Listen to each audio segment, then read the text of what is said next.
मैं अभिजीत को बुलाने की कोशिश करता हूँ, चार पंक्तियों से उनको आवाज़ देने की कोशिश करता हूँ कि कहा गया कि आग इतनी है कि सागर उबाल कर रख दें, जिद पे आ जाएं तो पर्वत उछाल कर रख दें, मादरे वतन हमको तेरे चरणों की कसम, तू जो कह दे तो कलेजा निकाल कर रख दे। आपकी जोरदार तालियां उठें अभिजीत मिश्रा जी।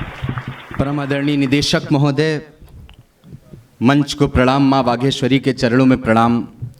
शील सर बैठे हैं, मधु सर, हिमानी, शरद मिश्रा भैया जो किसी परिचय के मोहताज नहीं हैं।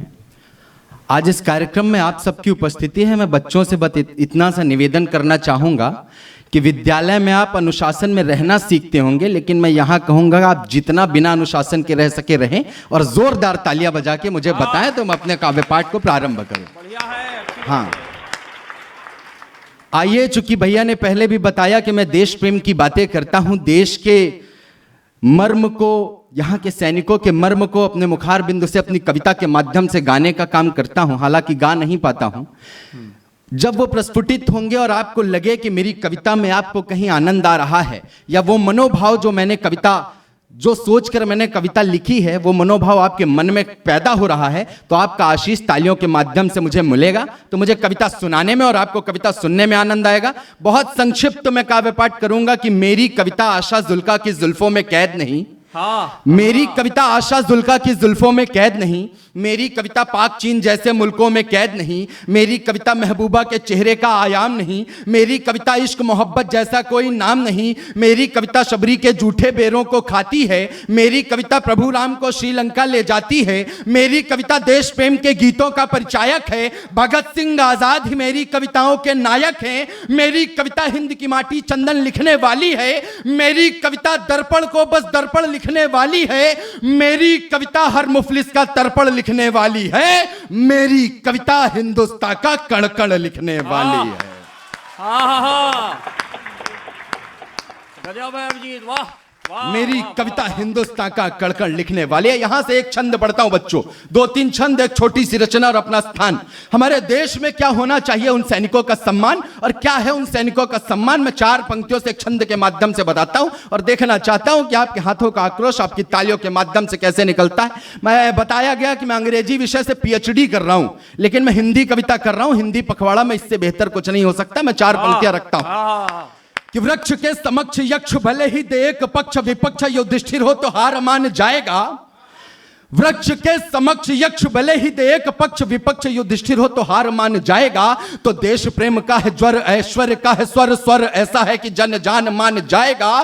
तो पथ पे चला है रथ, अगली पंक्ति उठाना बच्चों की, पथ पथ पथ पथ पे चला है रथ, कर ली है यह शपथ, भारती का मान आसमान मान जाएगा और विश्व गुरु भारत को दुनिया भी मान लेगी, देश जब वीरों को भगवान मान जाएगा।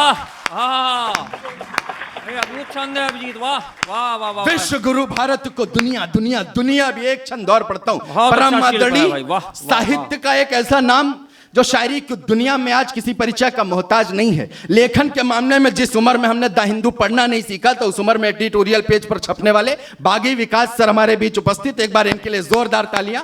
साथ में पंकज गौड़ भैया भी बैठे हैं। भैया एक छंद और निवेदित करता हूं, वो 2 कौड़ी का देश पाकिस्तान। आज तक मैंने पाकिस्तान, चीन, जापान देशों पर कोई रचना नहीं लिखी। वो किसी ने कहा था, बात पहुंचे तो बताना, किसी ने कहा कितना सस्ते में निपटाया किया है मेरे प्यारे वतन, बस तू ही तू, बस तू ही तू। बच्चों बताना, अरे मेरे प्यारे वतन, बस तू ही तू, बस तू ही तू, पाकिस्तान आथू।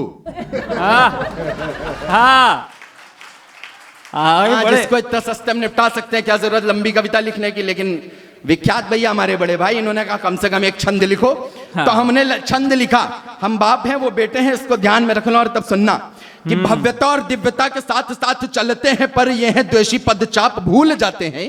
तो इंच इंच भूमि नाप नाप कर लड़ते हैं, इतना तो भारतीय माप भूल जाते हैं। तो हमने किया है जो जो आपके लिए ओ पाक, हमें तो है याद पर आप भूल जाते हैं। और दौर के बदलते ही हिंद के नापाक बेटे, थोड़ा सा बड़े हुए तो बाप भूल जाते हैं।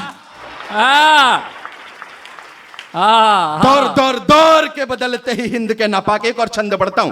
प्रभु श्री राम को ध्यान में रखना, अगर कविता के नाम पर एक छंद हो गया हो तो बताना। मधु सर बैठे हैं, मैं निवेदित करता हूं सर। एक छंद कविता के नाम पे प्रभु राम, मां सीता की अग्नि परीक्षा, और ये छंद कहीं ना कहीं साहित्य की बात अगर हो गई हो हिंदी पखवाड़ा के इस मंच पर तो सर आशीष मिले। शील सर सुनना।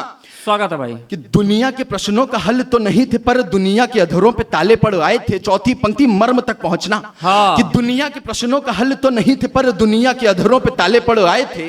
तो लखन जी देख देख रो रहे थे फूट फूट इतना कि नयनों में जाले पड़ आए थे। हाँ। तो पृथ्वी भी रो रही थी, अग्नि भी रो रही थी, चरणों में मानो जैसे भाले पड़ आए थे। कि पृथ्वी भी रो रही थी, अग्नि भी रो रही थी, चरणों में मानो जैसे भाले पड़ आए थे। और सीता जी तो अग्नि में जली नहीं थी परंतु राम जी के हृदय में छाले पड़ आए थे। सीता जी तो अग्नि में जली जली जली नहीं थी परंतु राम जी के हृदय में छाले पड़ आए। एक छोटी सी रचना पढ़ता हूं। अंशुमन सिंह, यहां पर हर व्यक्ति इस नाम से परिचित होगा। देश के जवान आग में झुलस रहे थे लेकिन अंशुमन सिंह ने अपनी जान की परवाह ना करते हुए उस आग में छलांग लगाई। अपने जवानों को तो बचा लिया किंतु स्वयं को उस अग्नि के हवाले कर दिया और शहीद हो गए। मरणोपरांत शहादत के बाद उनकी पत्नी को वीर चक्र दिया गया। तब इस कविता की भूमिका वो पत्नी, हिंदुस्तान की पत्नी। यहां पर कई बच्चियां बैठी हैं, यहां पर नारी शक्ति बैठी है, पीछे प्रीति जी बैठी है। मैं निवेदित करता हूं वो पत्नी देश की इकलौती, ये भारत देश की नारी है जो ये बात कह सकती है कि हे प्राण प्रिय, हे परमेश्वर मेरी कुमकुम का भान रहे। अंतिम कविता अपनी तालियों से विदा करना। हे प्राण प्रिय, हे परमेश्वर मेरी कुमकुम का भान रहे, लेकिन ये देश है सर्वोपरि तुमको इसका भी ज्ञान रहे। गठबंधन प्रेम समर्पण का तोड़े से टूट नहीं सकता, गठबंधन प्रेम समर्पण का तोड़े से टूट नहीं सकता।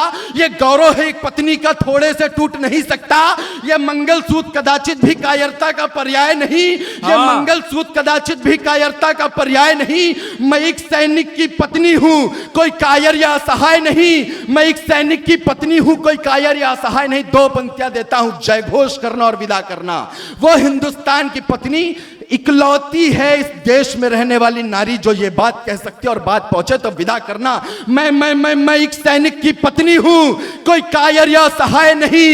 ये मंगलसूत्र में तोड़ रही, ये मंगलसूत्र में तोड़ रही, तुम शीश झुका के मत आना।